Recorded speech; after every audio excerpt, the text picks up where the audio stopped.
Imaginez un instant. En une seule nuit, votre voix s'efface totalement du monde numérique. À Dar es Salaam, tout semblait normal. Les rues fourmillaient d'activités, les taxis slalomaient entre les bus bondés, les vendeurs ambulants rangèrent leurs étals et les étudiants, dans les cybercafés, terminaient leurs devoirs sur des claviers usés. Puis, à 23h17 précises, tout s'arrête. Plus d'Internet, plus de réseaux sociaux, plus de messages. Un silence digital, total et coupant comme un souffle retenu. Les écrans deviennent noirs, les téléphones se figent, le Wi-Fi disparaît, comme si la ville entière se vidait de son énergie. Officiellement, le gouvernement invoque une simple panne technique, selon eux, un problème sur les câbles sous-marins reliant la Tanzanie au reste du monde. Rien de grave, paraît-il. Mais la rue ne croit pas à cette version. Beaucoup sentent que cette coupure n'a rien d'un accident.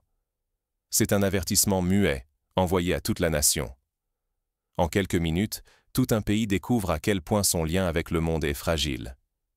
Derrière cette connexion, ce n'est pas seulement le confort moderne qui vacille, mais la liberté même de s'exprimer, de s'organiser, de défendre sa dignité. C'est la possibilité de refuser l'invisibilité imposée d'en haut. Car couper le réseau, ce n'est pas juste priver de données, c'est éteindre des voix, étouffer des rêves, faire place à la peur, là où régnaient les échanges, l'humour, la colère. Chacun réalise soudain qu'il suffit d'un seul geste, d'une décision prise dans l'ombre, pour bâillonner un peuple entier, lui voler sa parole, son futur. Prenons l'exemple de l'Égypte, en janvier 2011. Le gouvernement avait coupé l'accès à Internet lors des premiers jours de la Révolution. Les places du Caire s'étaient alors remplies de manifestants, mais la coupure avait renforcé la détermination du peuple à se faire entendre autrement. Les graffitis, les chants, les tracts avaient pris le relais d'un Twitter devenu muet. Est-ce le prix à payer pour la stabilité? Ou bien l'annonce d'une crise plus profonde, où la jeunesse refuse le silence, réclame dignité, liberté, vérité? Derrière ce blackout, une histoire se tisse, celle d'un réveil silencieux. Car, dans l'obscurité numérique, une génération décide qu'elle ne sera plus jamais invisible. 60 années sans coup d'État, sans guerre civile. Mais la stabilité peut-elle étouffer autant qu'elle protège? En Tanzanie, le mot stabilité s'affichait partout, dans les discours, sur les murs, dans chaque conversation. Ce pays discret d'Afrique de l'Est était devenu le modèle silencieux d'un progrès paisible. Croissance maîtrisée, harmonie apparente, une nation persuadée d'avoir trouvé la recette de la sérénité. Souvenons-nous, par exemple, du Ghana des années 90. Longtemps salué pour sa stabilité, ce pays a dû subir la pression populaire pour ouvrir l'espace politique et médiatique. Là encore, la jeunesse avait été le moteur du changement, prouvant que la stabilité n'est pas un but, mais un point de départ vers plus de justice. À chaque élection, l'espoir semblait renaître. Les citoyens renouvelaient leur confiance, affirmaient leur unité. Pourtant, ce soir-là, la façade s'est fissurée. Ce qui devait être un scrutin ordinaire s'est transformé en rupture. Soudain, l'Internet s'est éteint. Écran noir, messages figés, réseau muet, une coupure calculée, brutale, impossible à ignorer. Pour la jeunesse connectée, c'était l'inimaginable. Étudiants, chauffeurs, journalistes, tous pris de court, tous soudainement privés de voix. Pendant quelques minutes, la Tanzanie a disparu du monde numérique. 7 minutes. Trop courtes pour marquer l'histoire, mais impossibles à oublier. Ce blackout, bref mais saisissant, a révélé une vérité gênante. L'information n'est plus un luxe, c'est un organe vital. Quand la lumière numérique s'éteint, la société chancelle, le quotidien vacille. Prenons un autre exemple. En Birmanie, lors du coup d'État militaire de 2021, la coupure d'Internet a permis aux autorités d'arrêter des centaines de militants pendant que le monde restait dans l'ignorance. La coupure n'est jamais anodine. La coupure a exposé notre vulnérabilité. La stabilité pouvait-elle tenir si elle reposait sur le silence? L'État a tenté de rassurer, évoquant une panne technique. Mais personne n'était dupe. La peur s'est répandue, aussi vite que le silence. Si l'on peut éteindre la voix d'un peuple d'une simple pression, que reste-t-il de notre dignité collective? Au matin, les rues ne respirèrent plus la même confiance. Entre méfiance et incertitude, une question obsédante planait. Qui tient vraiment les rênes de notre avenir? Rester passif, c'était laisser la peur dessiner nos lendemains. Pourtant, ce blackout n'a pas seulement révélé une faiblesse. Il a aussi éclairé la capacité de la jeunesse à refuser l'étouffement, à transformer la peur en courage, et le silence en un appel brûlant à l'action. Mais sous la surface, un autre mouvement prenait forme. La coupure avait réveillé une génération prête à briser le silence, coûte que coûte. Quand les réseaux sont coupés, la rue prend la parole. Mais qui est prêt à écouter? Aïcha, âgée de 22 ans et étudiante à l'université, ose le défi dans la nuit sombre. S'ils éteignent le net, on prendra la rue. Son selfie, pris sous une lumière chancelante, circule de main en main. En quelques heures, ce mot d'ordre traverse le campus et s'insinue dans toute la ville, galvanisant une jeunesse lassée de la censure. Au matin, Morogoro Road déborde de foules improvisées. Devant les bureaux de vote calcinés, les pancartes affichent « La vérité ne s'éteint jamais ». Les taxis klaxonnent, les vendeurs frappent sur des casseroles, les étudiants scandent la dignité à plein poumon. Même sans réseau, l'histoire se raconte à voix nue.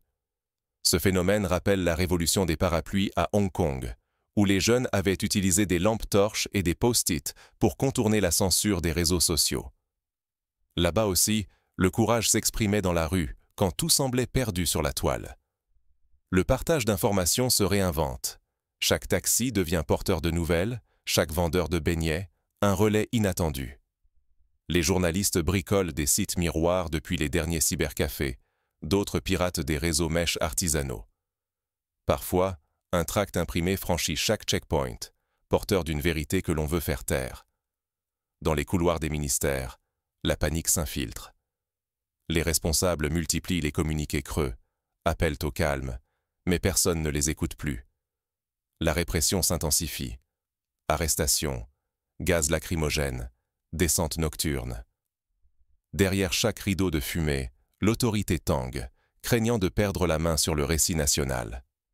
Face au blackout, la créativité explose. Des groupes de jeunes installent des antennes bricolées, d'autres organisent des ateliers pour contourner la censure par Bluetooth ou QR code.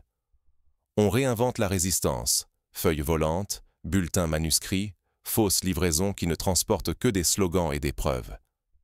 Ce n'est plus une simple panne, c'est une leçon de courage diffusée à tous. C'est là que la technologie devient une arme populaire.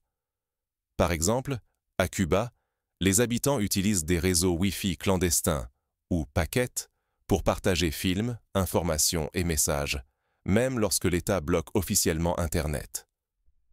Ces stratégies, nées de la nécessité, rappellent combien la créativité humaine surpasse la censure technologique.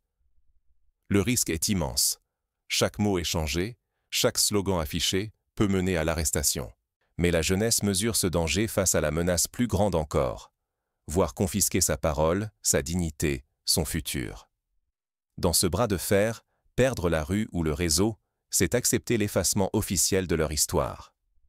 Pour les observateurs, la fracture saute aux yeux. Le pouvoir détient les blindés, la jeunesse manie l'ingéniosité. La censure fabrique le silence, mais ce silence devient un espace d'organisation et d'éveil. La résistance n'est plus locale. Elle se propage, inspire, devient contagieuse. Mais jusqu'où la rue peut-elle résister face à la violence et à la peur? Quand l'étau se resserre, chaque choix prend le poids d'un destin collectif. C'est ici qu'interviennent les scénarios du pire et du meilleur.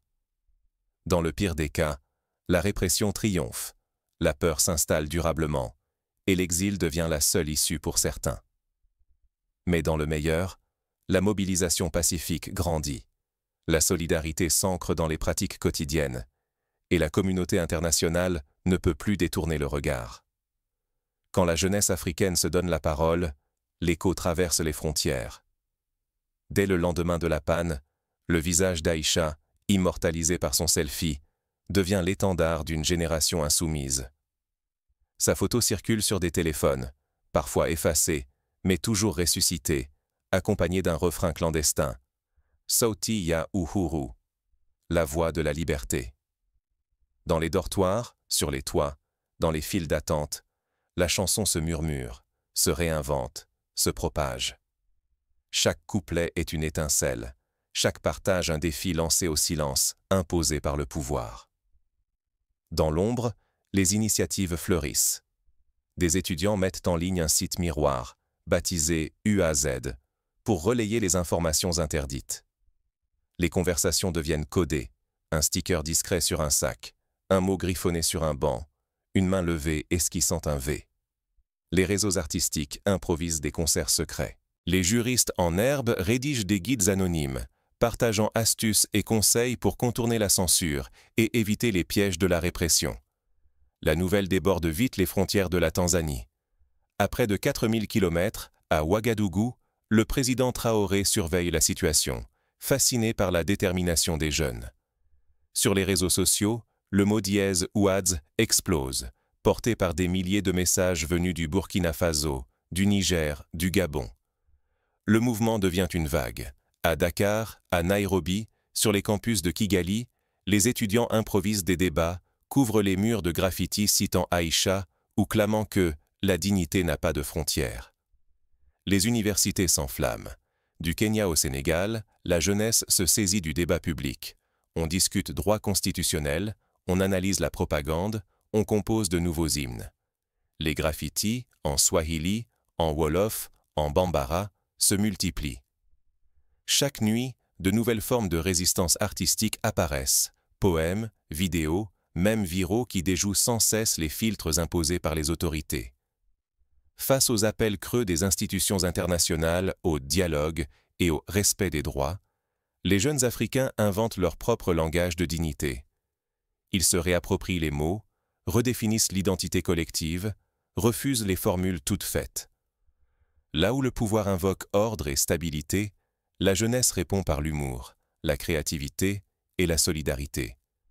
Mais le danger rôde. Chaque arrestation, chaque coupure de réseau rappelle que la répression peut tout faire basculer. Pourtant, pour la première fois depuis bien longtemps, une sensation nouvelle parcourt le continent. Si la peur se propage vite, l'espoir le peut aussi. Cette énergie peut s'éteindre sous la pression. Ou bien elle embrasera durablement le rêve panafricain. Souvenons-nous de la vague des printemps arabes. Au début, la peur dominait, mais l'espoir, porté par des chansons et des vidéos clandestines, a fini par rallier des millions de personnes. Chaque mouvement commence par un murmure avant de devenir un cri partagé par tous. L'heure est venue de choisir, céder à la résignation ou poursuivre la marche vers la dignité. Ce dilemme, désormais, appartient à toute une génération et au continent entier.